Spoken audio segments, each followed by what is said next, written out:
Edip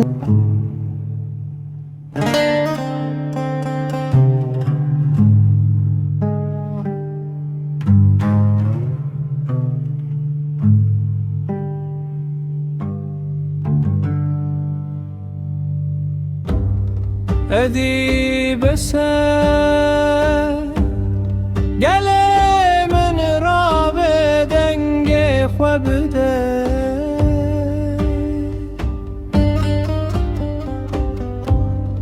narine melerde nemine mafe ve bilinde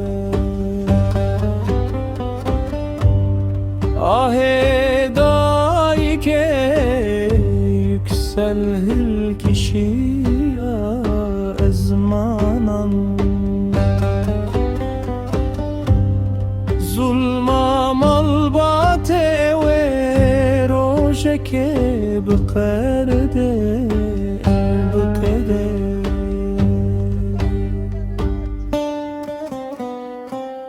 oy havar qirina min naib histin keçamın vındaye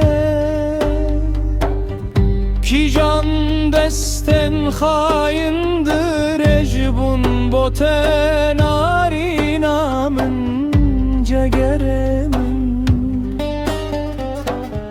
oy havar ey mirovahi keçamın tüneye avlehi ah bu heri oy havar ey mirovahi keçamın tüneye avlehi ah bu heri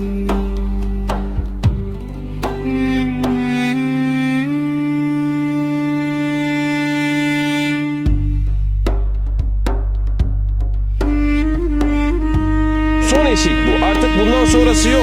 Narine olan hakikat borcumuzu tamamen ortaya çıkarmak için mücadelemize devam edeceğiz. Bu yargılamanın tekrardan yeniden görülmesi gerektiğini düşünüyorum. Bu zorunda, bu bir zorunluluk. Bu haliyle kocaman boşluklar var. Benim vicdanım bu kararı da, diğer kararı da asla kabul etmiyor. Yargılanmanın yenilenmesi lazım. Bu dosya bir cinayet ya. Küçük bir kız çocuğunun cinayet dosyası.